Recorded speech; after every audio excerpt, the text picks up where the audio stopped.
you guys do, so that's fantastic. Well, I'm not now. Yes, I know. Hi. Oh. You broke it. What the hell? You sure did. Let's share it before I lose it. So this brings up a good warning. And no, you didn't bring it. It's so right. If you ever get a break, I'm going to show you an error you might get, and I'm going to tell you how to not mess anything up if you get that error. Right or wrong? Small 0, large 10. Right. Yep. Oh, no, right on now. Probability is 0.5. Right. There you go. So off topic a little bit, but kind of on topic long term. If you're ever running the programs, so you're running program dist fill, and you're cruising along, and you accidentally press the on button, you're going to get a break command. There is nothing wrong with that.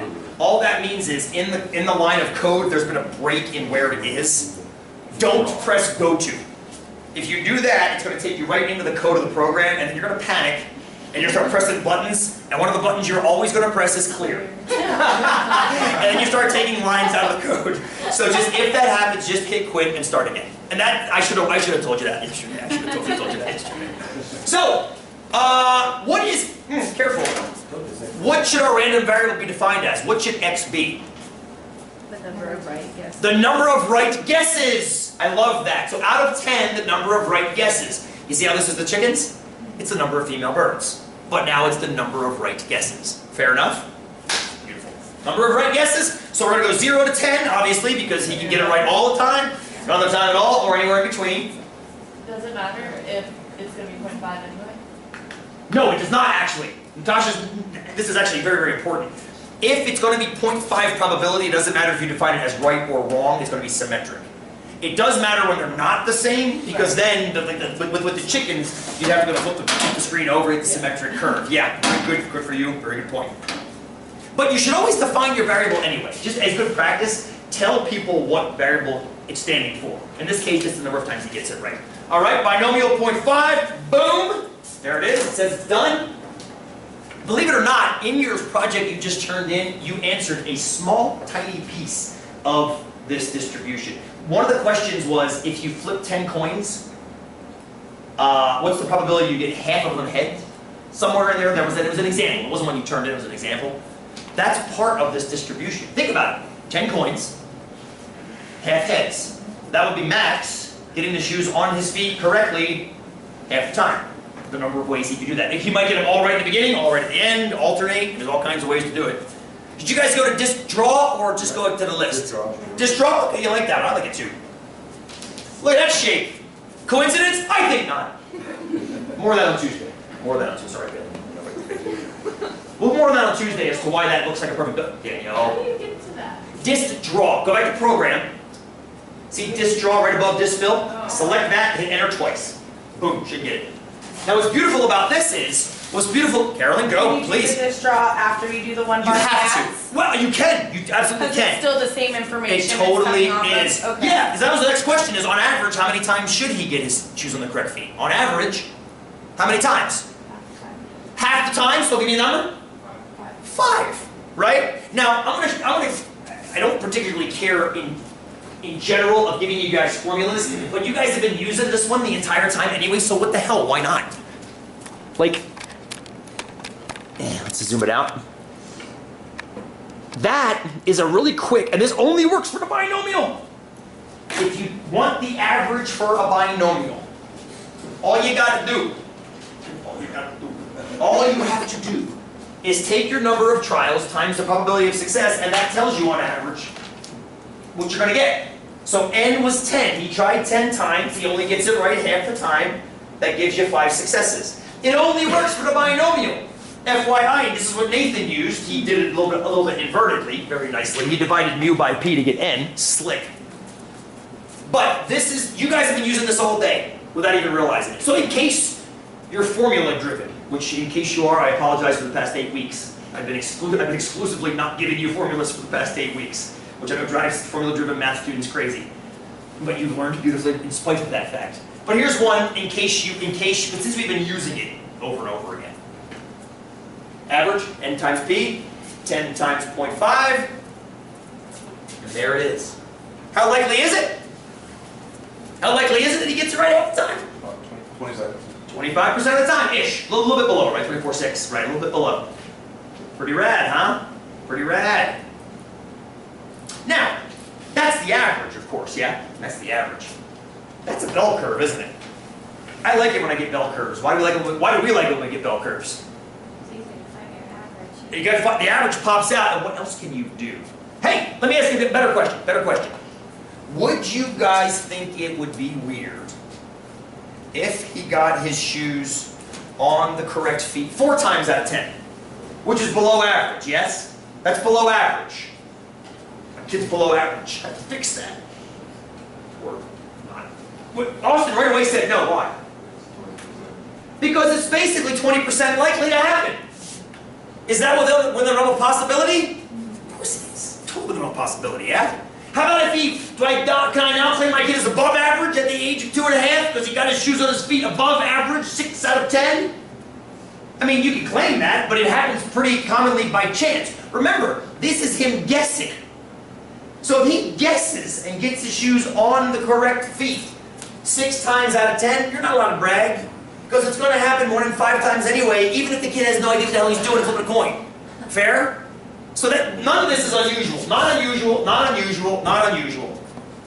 How about 7 and 3? Can I brag about my kid yet? I mean, 11, 12%, that's 1 in 8. So if him and his 7 of his friends are sitting around flipping coins and putting shoes on their feet, it's ridiculous to visualize this. But it can happen too, and did you notice how this is exactly equal to this? And this is, as Tasha said, because of the 0.5. So what do we got? We got 12%, 12%, that's 24%. 24%, I'm going to call that 50% if that's okay, just to make the math easy. 50% plus 40% is 90% of the time. Even if he's guessing, 90% of the time, he's going to get his shoes on the correct feet between 3 and 7. How about 95% of the time? Remember this number? Holy crap, why am I bringing this back up? That's a little smaller data. It's a bell curve, it's where our typical data is. Yeah? So what about this? Oh, how convenient.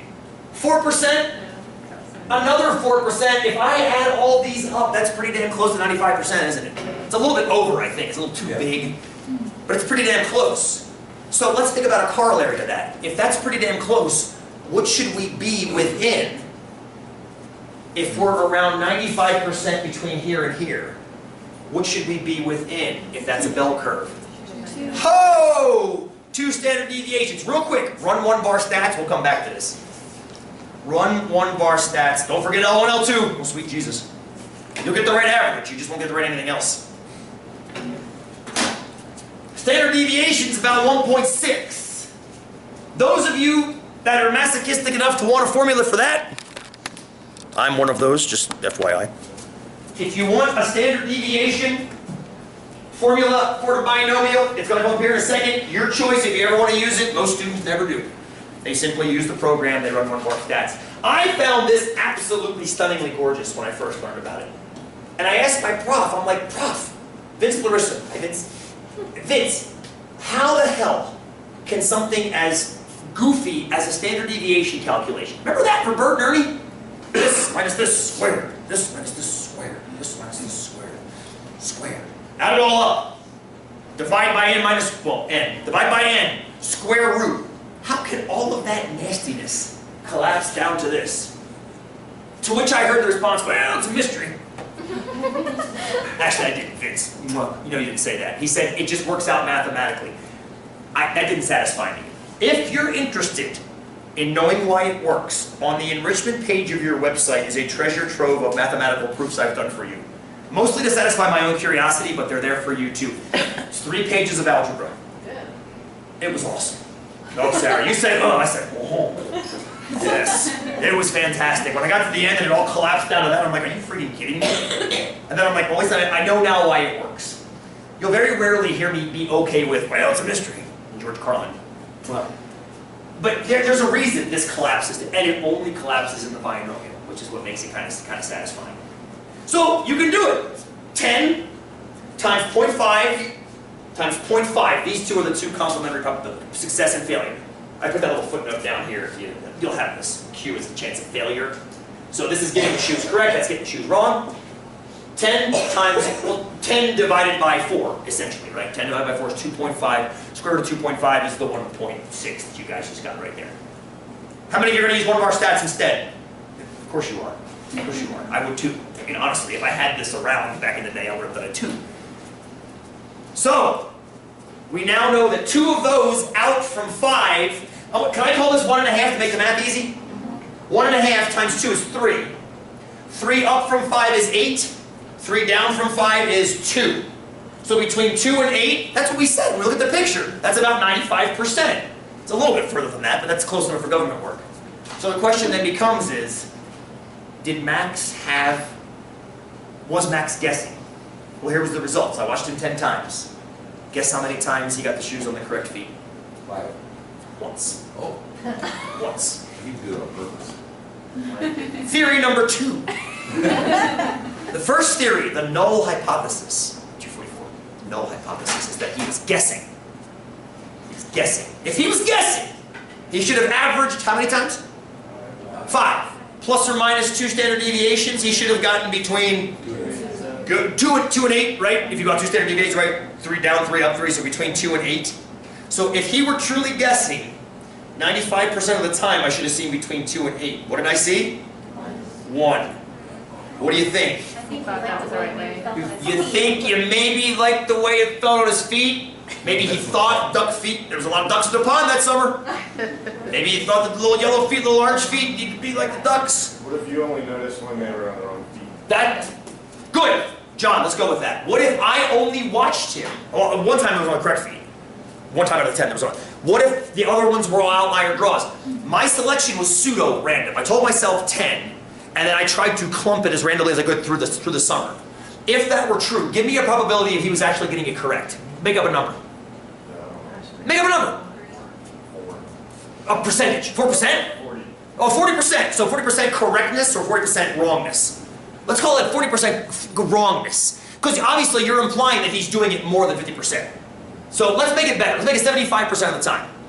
75% of the time. That means I would only be looking in the 25% of times. Which means I should only be doing that 1 in 4 times, 25%, yeah?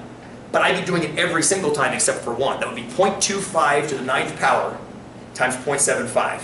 That's essentially 0. There's almost no chance of that happening. That's my argument back. Yes, I love your point, it quantifies down. Your eyes are more drawn to it though when he's. But I was Did only... you like choose days ahead of time? Or You what? did. Oh. I chose days ahead of time. I'm that kind of freak. And I really wanted to use this in class. So I was trying to be as careful as I could, John. Fair enough? Good. Thank you, Natasha. Yes, Richie? So, when he comes in, does he sit down and put his shoes in the same spot? Does he take them off the same way? You know what he does now? He boots them. Like He boots them now. He's like, Daddy, watch! And they go flying across the garage. So it's real random. So essentially, even the pick, now this, he wasn't doing that at 2. He was just getting used to walking kind of at 2. Or I guess talking and walking and running around. He's still kind of pudgy in those pictures. He hasn't quite gotten to that freakish 6-year-old toddler phase yet. Or young boy phase yet. So, but the shoes were still chaos. In our house, the shoe area, Is that like mom? it's a bomb. Oh, Rocks come off before you dude. get down. It's ridiculous in the garage. There's just shoes everywhere, carnage. So basically, I almost think it's random what he's grabbing first. It's not like, what was that movie? Dead Poet Society. I never forget this very chilling scene in Dead Poet. You ever seen Dead Poet Society? Filmed entirely in the great state of Delaware. Ooh. Anyway, there's a scene where Neil's father is putting his slippers down by the bed before he goes to bed at night. And he puts them down, moves them around so they're perfect, then gives them a little tap, and then pulls up into bed. And it gives me shivers. I'm like, my God. That would never happen in my house. Not to mention the fact that his son kills himself in the next scene, which is kind of terrifying too. But the fact that I associate that kind of with that kind of crazy order with something that would never happen with a young boy. Or an old man, for that matter. So yeah, there's a lot of randomness built into the system automatically. So was he guessing? I don't think he was. I think he thought that was correct. Watch. Watch again. We'll close with this. There's the graph. I know. There's the graph. Here's my son on the graph. If he were guessing, what's the chance that I saw what I saw?